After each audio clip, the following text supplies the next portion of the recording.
इस गायिका के जब रफ़ी साहब के साथ गाए 2 गाने लता जी के लिए बन गए थे अभिशाप, फिर जो इस गायिका के साथ हुआ वो बड़ा अजीब था। क्या था पूरा किस्सा, आज इसके बारे में बात करेंगे।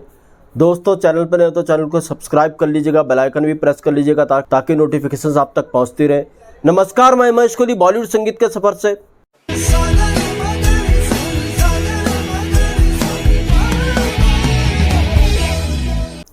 आज मैं जिस गायिका की बात करने जा रहा हूँ, इनका नाम है सुमन कल्याणपुर। सुमन कल्याणपुर जी के बारे में काफ़ी जानकारी है लोगों के पास। कंट्रोवर्सीज जो उस दौर में हुई लता जी को लेकर के, इसके बारे में भी बहुत कुछ लोग जानते हैं, मगर बहुत सी बातें नहीं जानते। कैसे लता जी उनको अपना कंपटीटर समझने लगी और लता जी को बेचैनी होनी शुरू हो गई थी। दोस्तों, सुमन कल्याणपुर जी का जन्म ढाका बांग्लादेश में हुआ था। शुरू में उनका नाम सुमन हिमादी था। शादी के बाद वो सुमन कल्याणपुर बनी मुंबई में आकर के। तो मुंबई से ही उनकी संगीत की शिक्षा दीक्षा ये सब पूरी हुई। 50s के बीच में उन्होंने गाना शुरू किया। ओपी नैयर जैसे म्यूजिक डायरेक्टर के साथ उन्होंने शुरुआत में गाया। उसके बाद फिर एक और फिल्म आई थी 50s में, दरवाज़ा, जिसमें उन्होंने तलत महमूद साहब के साथ गाया। और यहीं से तलत महमूद साहब को भी लगा कि एक ऐसी आवाज़ आई है जो बिल्कुल लता जी से मिलती है। काफ़ी इम्प्रेस हुए थे तलत महमूद सुमन कल्याणपुर जी से इस फिल्म में। जब सुमन कल्याणपुर जी ने तलत महमूद के साथ ये गाना गाया था, ये डिबेट गाया था, तो तलत महमूद साहब भी इम्प्रेस हुए। और इस तरीके से फिर सुमन कल्याणपुर के चर्चे होने लगे कि एक आवाज़ आई है जो लता जी से मिलती है। एक तरफ तो सुमन कल्याणपुर जी की आवाज़ लता जी से मिलती थी, मगर दूसरी तरफ फ़ायदे की जगह उनको ये चीज़ें नुकसान पहुंचाना शुरू कर चुकी थी। जी हाँ, उनको फिल्में मिल रही थी, उन्होंने गाना भी शुरू कर दिया था। लगभग हर बड़े म्यूजिक डायरेक्टर के साथ, छोटे म्यूजिक डायरेक्टर के साथ वो गा रही थी। ऐसा आप सबको पता, उनकी आवाज़ लता जी से मिलती थी। तो कई लोग लता जी से इसलिए भी नहीं गवाते थे उस समय, सुमन कल्याणपुर जी से गवाते थे क्योंकि लता जी की फ़ीस बहुत ज़्यादा थी, डेट्स भी नहीं मिलती थी, तो वो लता जी के बदले सुमन जी से गवा लेते थे।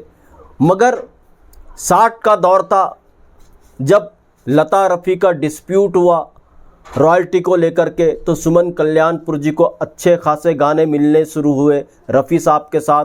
लता जी की एब्सेंस में जब लता जी ने गाना छोड़ दिया, जो लता जी रफ़ी साहब के साथ गाने नहीं गाती थी, म्यूजिक डायरेक्टर्स ने उनको सुमन कल्याण गवाना शुरू कर दिया। और इस वक्त में बहुत अच्छे गाने उनको मिले। मगर मैं जो किस्सा आपको बताने जा रहा हूँ ये 1964 का है, जब लता जी को सुमन कल्याणपुर जी से होने लगी थी घबराहट। क्या था पूरा किस्सा, एक तरह से अभिशाप बन गई थी उनकी आवाज़। रफ़ी साहब के साथ जब 1964 की बात है, सुमन कल्याणपुर जी ने 2 डिबेट रिकॉर्ड किए थे।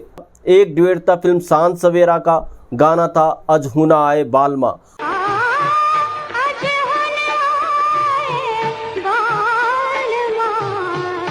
और दूसरा डिबेट था फिल्म बेटी बेटे का, गाना था अगर तेरी जलवा नुमाई ना होती। अगर आप तुमसे मिलाई ना होती। तो ये डिबेट ऐसे लगते थे जैसे रफ़ी साहब और सुमन कल्याणपुर ने नहीं गाए, बल्कि रफ़ी लता ने ये डिबेट गाए। अब लता जी को यहाँ पर बेचैनी होना शुरू हुई।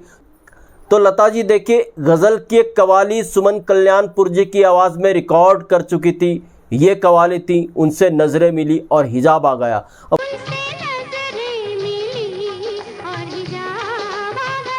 लता जी इतनी खफा हो गई थी सुमन कल्याणपुर जी से, इतनी घबराहट होने लगी थी उनको सुमन कल्याणपुर जी से, उन्होंने इस गाने से सुमन कल्याणपुर को हटाया। इसके म्यूजिक डायरेक्टर थे मदन मोहन साहब। मदन मोहन साहब काफ़ी करीब थे लता जी के।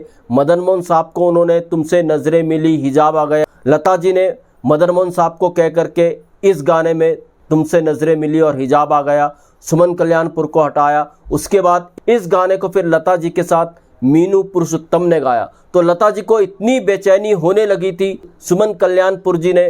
दूसरी तरफ रफ़ी लता के डिस्प्यूट के कारण जब सुमन कल्याणपुर जी को एक से एक नायाब गाने मिल रहे थे, मगर जल्द ही रफ़ी लता का डिस्प्यूट 2-3 साल बाद, 3-4 साल बाद ख़त्म हो गया।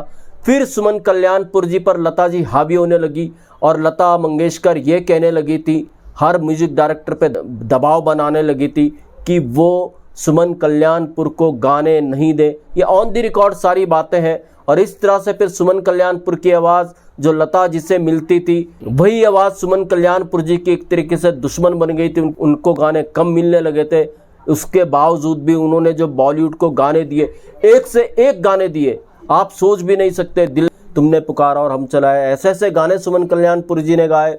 नाना करके प्यार तुम इसे कर बैठे, ऐसे ऐसे गाने सुमन कल्याणपुर जी ने गाए कि पता नहीं चलता ये रफ़ी साहब के साथ लता जी गा रही हैं या सुमन कल्याणपुर जी गा रही हैं। आजकल तेरे मेरे प्यार के चर्चे हर जुबान पर, इसमें भी बड़ा कन्फ्यूज़न होता है। ये गाना लता जी ने रफ़ी साहब के साथ गाया है, फिर सुमन कल्याणपुर जी ने रफ़ी साहब के साथ गाया।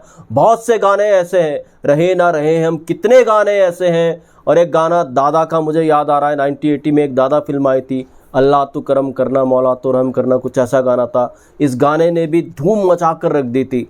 तो खैर, सुमन कल्याणपुर जी ने जितने भी गाने गाए, रफ़ी साहब के साथ जितने भी डिबेट थे, वो नायाब है। और यकीन मानिए ये सब गाने हिस्ट्री बन चुके हैं। मगर जो उनको सबसे बड़ा लॉस हुआ, उसके पीछे उन्हीं की आवाज़ थी, क्योंकि उनकी आवाज़ लता जी से काफ़ी मिलती थी और लता जी को ये पता था, लता जी को बहुत कुछ लगने लगा था। इसलिए सुमन कल्याणपुर जी का कई गानों से, कई इंपॉर्टेंट गानों से पत्ता कटा, ये जग जाहिर है। तो दोस्तों, ऐसे भी किस्से वैसे किस्से मैं आपके लिए लेकर के आता रहूँगा। महेश कोहली को दीजिएगा इजाज़त। Goodbye, good luck and take care.